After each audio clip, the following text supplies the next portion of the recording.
What's going on, everybody? Finally back in North Carolina after 2 very long and very busy weeks in Florida and in Georgia where I was doing work. I have been absolutely slammed, so I haven't been able to cover the catastrophe that's been going on in the Middle East until now, but I am finally in front of a proper computer where I can actually edit instead of trying to do all of this on an iPad. So I'm going to catch up on as much as we know so far. Before we do, make sure you like the video, subscribe to the channel if you're not already subscribed. Both those things take you less than 2 seconds, and it's a huge, huge favor to me. Also, click the bell as well. That way, YouTube will hopefully notify you whenever I drop another video instead of hiding me under a rock like the algorithm loves to do. So without further ado, let me go ahead and get into it. Right, so I think we should start by saying the obvious, that this war is completely illegal under U.S. law and international law.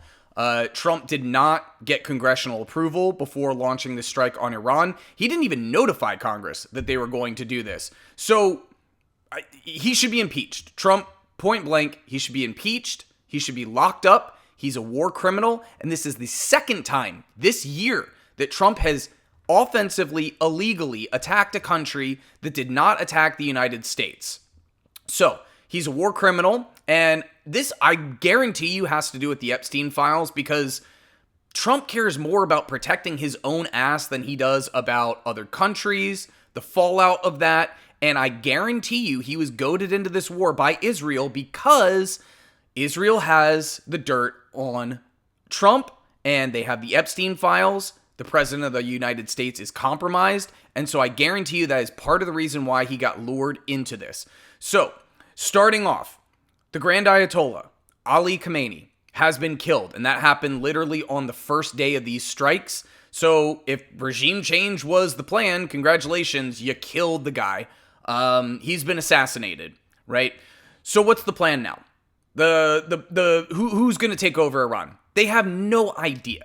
They literally don't know, because that's what these people do. They're not forward thinkers. They're not planners. They shoot first and ask questions later, which is why when I did that story about the Department of Defense shooting down a DHS drone, it's like they don't even communicate. So they started this war at the behest of Israel because if Bibi Netanyahu tells Trump to jump, he says how high, because again, they have the dirt on him with the Epstein files, and he does not want that information to get out, and he cares more about protecting his own ass. Trump will quite literally start World War III to prevent that information from coming out. So the Ayatollah has been killed. Nobody knows what's going to happen, and I don't think they really care. They just want Iran to become a failed state. They want a greater Israel for the region, so Israel wants to take over more territory, and that's what part of this is. Benjamin Netanyahu has literally had a war boner for Iran for over 3 decades. We have him saying it. He lied relentlessly for 3 decades straight. Take a look. If not stopped, Iran could produce a nuclear weapon in a very short time. It could be a year, it could be within a few months.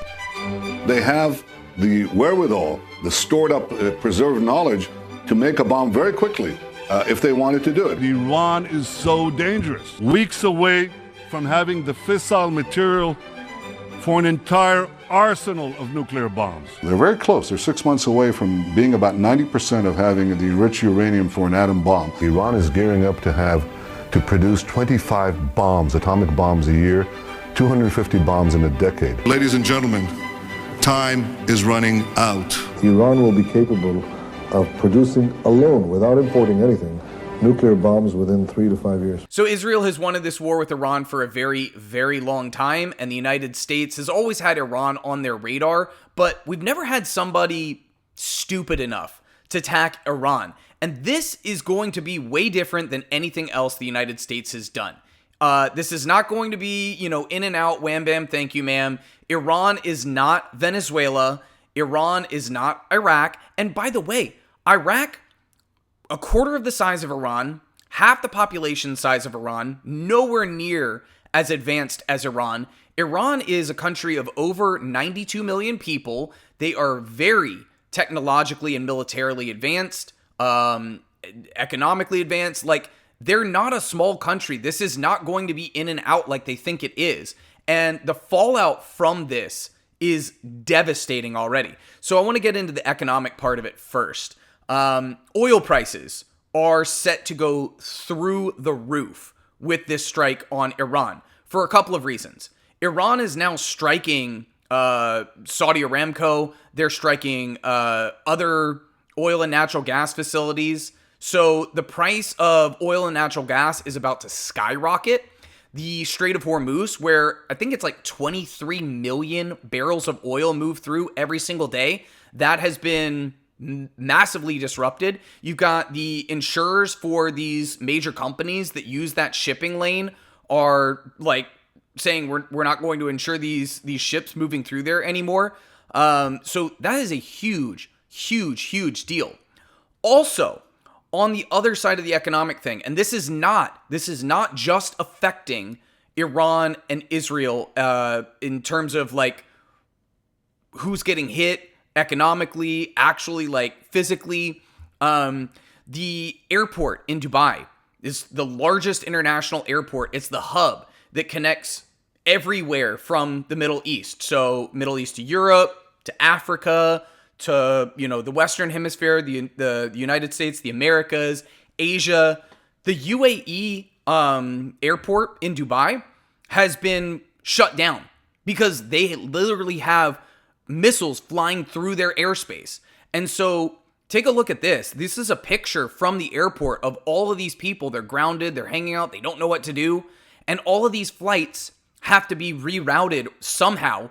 And what happens when you reroute a flight is, one, it's more fuel cost, and the cost of fuel is spiking rapidly. Airlines run on very, very thin margins. So this is a disaster, not only for the airlines, global travel in general, but all the people that would have been going to these places, now they're stuck or they're being rerouted. They don't know how to go. It is a disaster. On top of that, there are at least, I can't remember how many countries it is. It's like almost a dozen countries outside of Israel and Iran that are being affected by the fallout, the collateral damage from this war. So it's Saudi Arabia, the United Arab Emirates, Qatar, Kuwait, Bahrain, Jordan, Iraq, Oman, Syria, Lebanon, all of these countries. So we are quite literally talking about a regional war that is probably going to start World War III, if I'm honest. Like, this is an absolute disaster. And one of the reasons why these countries are being affected is because there are United States military bases in these countries which the Iranians are attacking. So the Iranians are not going to roll over and play dead. They're going to strike back. And that's the thing that I don't think that idiots like Trump and Pete Hegseth and Marco Rubio took into account. It's like, they're not just going to lay down in a chalk outline of themselves. They're going to punch back. And so some of what's happened so far is there's reports that 3 U.S. fighter jets have crashed. That's hundreds of millions of dollars just destroyed. Also, the Iranians took out a major radar facility that the United States was operating. So essentially, we're flying blind in the region. That is a devastating blow. And apparently, the United States is trying to talk Iran into a ceasefire because, one, I think they didn't expect the amount of pushback that we got. But also, they're running out of interceptor missiles that are defending these bases. So the interceptors shoot down the missiles that Iran is firing at them. And every time they shoot a missile, they want to have like a contingency of like 3 of these interceptors to make sure that that missile actually gets shot down, gets intercepted. And the United States is running out of them. So one of the reasons that they want to do a ceasefire is because they're like, shit, we're running out of interceptors. And the Iranians have plenty of missiles left from what they're saying. And this also has to do with the greater regional collateral damage because of all of these bases that the United States has all over the region. When these missiles get shot down, they may not hit their exact target, but the debris from them is still hitting buildings and destroying buildings. So other countries who had nothing to do with this are getting hit. It's crazy. It's crazy that we have people like Trump and Pete Hegseth and Marco Rubio making the calls to go to war, and these guys don't give a fuck about any of these other countries or what happens or the blowback from it. So we've got the Strait of Hormuz that is compromised. We've got oil prices going through the roof. We've got global travel that is basically at a standstill. The stock market in the UAE has been shut down for a couple days, so there's no trading stock. This is massive. This is a massive disaster. So in terms of military bases that the Iranians have actually struck, there's reports that at least 6 to 7 U.S. military facilities across the Middle East in Bahrain, Iraq, Kuwait, and the UAE have been hit using both drones and missiles. Key sites included the 5th Fleet headquarters in Bahrain and bases in Kuwait, resulting in reported casualties. So we've already had people die from this as well. And this is so disgusting. This is Trump's statement in reaction to the fact that we are already having U.S. casualties. And we're day 2, day 3 into this thing? Here, take a look. Combat operations continue at this time in full force, and they will continue until all of our objectives are achieved. We have very strong objectives. They could have done something 2 weeks ago, but they just couldn't get there. Earlier today, CENTCOM shared the news that 3 U.S. military service members have been killed in action. As one nation, we grieve for the true American patriots who have made the ultimate sacrifice for our nation, even as we continue the righteous mission for which they gave their lives. We pray for the full recovery of the wounded and send our immense love and eternal gratitude to the families of the fallen. And sadly, there will likely be more. Before it ends, that's the way it is. Likely be more, but we'll do everything possible where that won't be the case. Listen to how casually this motherfucker talks about people dying in war. And by the way, this announcement that he did is from Mar-a-Lago. So Trump isn't making these calls from the Situation Room in Washington, D.C. No, he's partying it up at his resort house thing in Florida. But sadly, there's going to be more casualties, and that's just the way it is. It's not your kid that's getting killed, okay? And on that note, the internet is goated because I saw this thing and I was like, yes, everybody needs to repost this. So check this out. This is draftbarontrump.com. It says America is strong because its leaders are strong. President Trump proves that every day. Naturally, his son Barron is more than ready to defend the country his father so boldly commands. Service is honor. Strength is inherited. Dog bless Barron. And I think this should be a requirement for any president, any Congress member, anyone who votes for war or supports war. If you have kids that are eligible to go to war or family members, then they should have to go to war. They should be voluntold to go to war because you're supporting it. But that's never the case. These people who are the biggest warmongers on the planet, they're bloodthirsty psychopaths. They're never going to send their own kid.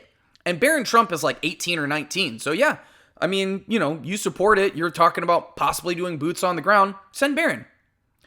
It goes down. There's a bunch of this stuff, but I love this because it says, this site is dedicated to honoring the strongest and bravest voices in the war. When power is projected abroad, it is only right that strength exists at home. If you're looking at proven genes, inherited courage, and unquestionable resolve, look no further than the Trump family. Leadership starts somewhere. So obviously this is very, very sarcastic, as Trump is famously one of the biggest draft dodgers of all time. He's never gone to war. He made up bone spurs to get out of going to Vietnam. But also these pictures, right? This is the guy who famously falls asleep during his cabinet meetings. This is the guy who his brain melts out of his ears every time he talks. And this is the guy who is commanding the United States military to go to war with a country that never attacked the United States. Never once attacked the United States. And it's so rich that Trump says this so casually, like, oh yeah, that's just the way it is. Maybe there'll be more. There'll be more. What if it was your kid, right? And speaking of kids, one of the first things that happened in these first round of strikes is they hit an elementary school, a girls' school, and the death toll now is like 175. So think about this for a second. One of the first buildings that got hit was an elementary school, and the average age of the girls is between 7 and 12 years old, 175 of them. And then this is a video of it. This is crazy. Strikes unfold in the Middle East. Iranian state media broadcast images of what they say is a girls' elementary school that was decimated this weekend. Footage from the scene shows the remnants of children's school bags and books, along with grieving parents. Iranian officials say over 100 students have been killed, with scores more injured and others still buried in the rubble. Footage here shows casualties being taken to a nearby hospital. The school sits about 200 feet from an Iranian Revolutionary Guards base. In this video, you can see smoke rising from that same base in the distance, just after the school was hit, which you can see here. Online, some are speculating that it was a failed missile launch by Iran and sharing this photo. But CNN and other experts have geolocated this photo to Zanjan, about 800 miles away. A US Central Command spokesperson has said that they're aware of reports concerning civilian harm resulting from ongoing military actions and are looking into them. Now, I don't know if they've confirmed yet if this was the United States strike or Israel. It really wouldn't surprise me either way, but this definitely is on brand for Israel because we have seen them for literally 2 years straight bomb schools, bomb hospitals, bomb mosques, bomb churches, bomb UN buildings, bomb anywhere that has a high civilian population. And that's what they're doing right now. They're bombing the capital of Tehran, where there are a bunch of innocent people that are getting killed. The death toll right now is at least 500. I don't know what the official number is. It's only going to continue to go up. But all of these people, none of them, it doesn't matter if they like the Ayatollah or not. None of them wanted the United States or Israel to come in and start bombing them to do regime change. Like anything with war, the innocent people who happen to be in the wrong place at the wrong time are just collateral damage. And the people who are doing this, Trump, Benjamin Netanyahu, they don't care. They don't care about these people. And like I said, they don't have a plan for who's going to take over. They've taken out Ali Khamenei, and now what? What are they going to do? But again, I think the point of this is that Iran, or Israel wants Iran to be a failed state so that they can continue to bomb them and do whatever they want, like they've been doing in Gaza and the West Bank. They want to expand. They want more territory. They want to be the regional superpower. And the United States is more than willing to do it with Trump at the helm because Israel has the dirt on Trump. This is something that I don't hear anybody in the mainstream media talking about. Israel has the Epstein files. Israel knows what Trump has done, and Trump is trying to protect his own ass by dragging the United States into an illegal and offensive war against a country that never attacked us, and he will quite literally start World War III to protect his own ass. Guys, I could keep going on and on with all the details of the buildings that have been taken out, the military bases that have been taken out, the people that have died, but I think you get the idea. The devastation has been regional. It's not just in Iran, and it has been absolutely devastating, and it's only going to get worse. So I'll try and keep up with it as those things happen. Thanks for watching this far. If you made it this far, make sure you like the video, subscribe to the channel, click the bell as well. That way YouTube will notify you. Share this with somebody else who might like this kind of content, and I'll catch you in the next one. Peace.